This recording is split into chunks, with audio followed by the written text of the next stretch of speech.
Every year, thousands of high earners get told the same thing by a well-meaning friend or financial advisor. You make too much money to contribute to a Roth IRA, and most of them believe it. They stop right there, close the tab, and quietly give up tens of thousands of dollars in tax-free growth over their lifetime. Not because the rule is true. Because the rule stopped being true in 1997, and almost nobody updated the story in their head. In this video, I'm going to walk you through the loophole that Congress accidentally built into the tax code, why it's been sitting there in plain sight for almost 3 decades, and why the people who most need to know about it are usually the last to find out. There's a version of retirement savings that almost every high earner has absorbed without ever being taught it directly. You work hard, your income climbs, and at some point you cross an invisible line where the IRS decides you've made too much to get the good stuff. Roth IRAs, tax-free growth, tax-free withdrawals in retirement. Off the table. That's the story. And for a long time it made sense to believe it because for years it actually was the rule. The problem is the story never updated. The income limit is still real. What changed is that the income limit stopped mattering.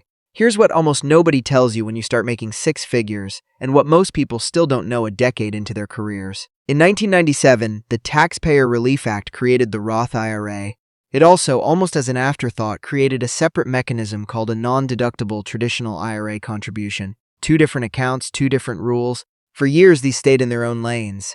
Then in 2010, Congress removed the income limit on a completely different move, converting a traditional IRA into a Roth IRA. Anyone at any income level could convert. And that single change, combined with the older rule already sitting in the code, created a legal path that financial writers eventually nicknamed the Backdoor Roth. Not a trick, not a gray area.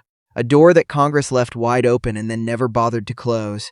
Let's put a number on this so it actually lands. If you're a single filer earning more than roughly $165,000 a year, or a married couple earning more than about $246,000 combined, the IRS says you cannot contribute directly to a Roth IRA. Full stop, according to the letter of the law you'd expect to see. But here's what that same tax code allows right next to it. You can contribute up to $7,000 a year, or $8,000 if you're over 50, to a non-deductible traditional IRA with no income limit at all. And you can then convert that same account into a Roth IRA, also with no income limit at all. The money moves from one account to the other, and the tax treatment on the way out is the tax treatment of a Roth. Tax-free growth, tax-free withdrawals in retirement. The exact benefit the "you make too much" story told you that you couldn't have. Here's how the mechanics actually work, because the flexibility here matters more than the headline. Step 1. You open a traditional IRA if you don't already have one, and you contribute after-tax money, not pre-tax. This is the part people get wrong most often. Because you're over the income limit for a deduction, this contribution doesn't reduce your taxable income the way a normal traditional IRA contribution would. You're simply parking after-tax dollars in an account. Step 2, shortly after, you convert that traditional IRA into a Roth IRA. Because you already paid tax on the money going in, and because it likely hasn't had time to grow much yet, the conversion typically triggers little to no additional tax. Step 3, the money now lives inside a Roth IRA, growing tax-free for the rest of your life, with tax-free withdrawals in retirement, no required minimum distributions, and the ability to pass it to heirs tax-free. The reason this doesn't feel like common knowledge is the same reason Section 121 doesn't feel like common knowledge, or automated savings systems don't feel like common knowledge. Nobody in the transaction has a financial incentive to walk you through it. Your payroll department isn't going to tell you. Your bank's basic IRA sign-up flow isn't built around it. Financial advisors who charge based on assets under management sometimes mention it, sometimes don't, depending on how proactive they are. The IRS itself just administers the rule as written. It doesn't campaign for you to understand it. The result is a strategy that's been fully legal for over a decade, discussed openly in IRS guidance and confirmed multiple times by the agency itself, and still treated by most high earners as some kind of insider move only accountants know about. Now here's the psychology behind why this specific gap persists, because it isn't random. The first piece is what behavioral economists call rule freezing. Once someone learns a financial rule at a specific point in their life, especially a rule that felt authoritative or final, like you make too much for a Roth, that rule tends to calcify. It stops updating even when the underlying law changes. Your brain filed it under solved problems, and solved problems don't get revisited.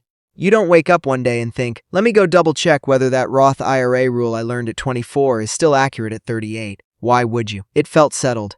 The second piece is the complexity tax. Even when people hear the words backdoor Roth, the phrase itself sounds complicated, slightly shady, maybe even risky. It has the word backdoor in it. That framing alone causes a huge percentage of people to assume there's a catch, assume it requires a specialist, and quietly decide it's not worth the hassle. Meanwhile, the actual mechanical steps take about 15 minutes a year, and most major brokerages have built-in tools that walk you through the conversion. The third piece is what researchers call status quo bias, interacting with tax anxiety specifically. Nobody wants to accidentally trigger a tax mistake. The fear of doing something wrong with the IRS looms larger in people's minds than the fear of missing out on a benefit.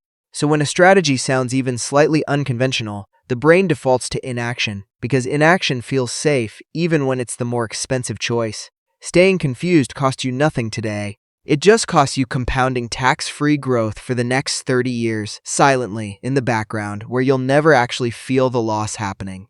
Let's run the real math, because this is where the size of the gap becomes obvious. Say you're a high earner who could be doing this every year starting at 35 instead of learning about it at 45. That's 10 extra years of a $7,000 annual contribution, growing tax-free instead of sitting in a taxable brokerage account where dividends and capital gains chip away at the return every single year.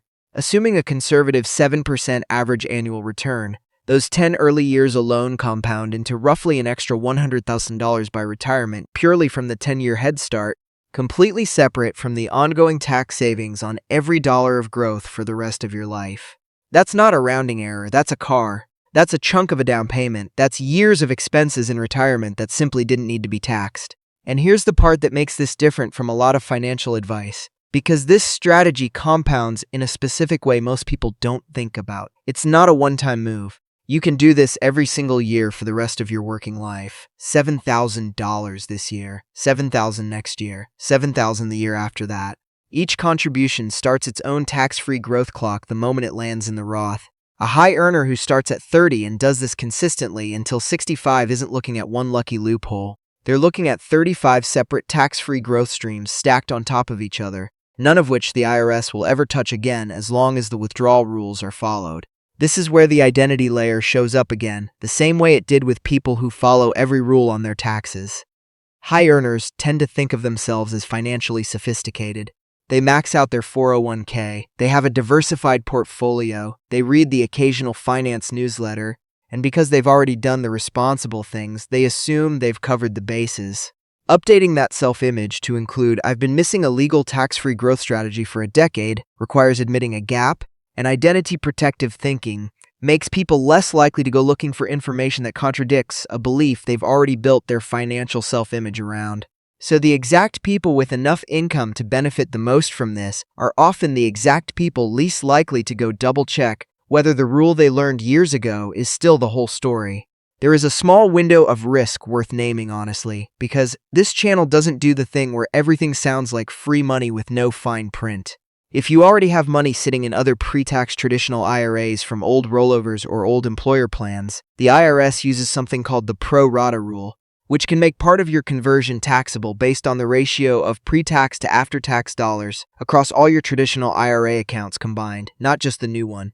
This doesn't make the strategy bad. It just means the math needs a quick check before you start, especially if you've got old 401k rollovers sitting around. For someone with no existing pre-tax IRA balances, the backdoor Roth is about as clean as tax strategies get.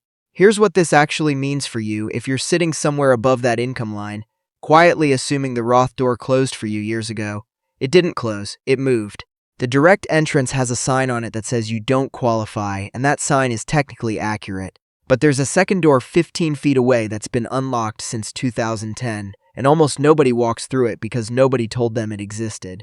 Every year you don't use it is a year of tax-free compounding you could never get back. Not because you did anything wrong, but because a rule you learned once never got revisited.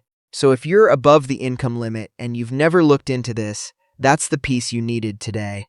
The strategy is legal, it's been confirmed repeatedly by the IRS, and the mechanics take about 15 minutes a year through most major brokerages. What changes the moment you understand this isn't your income. It's whether the next 30 years of growth on that money happens tax-free or not.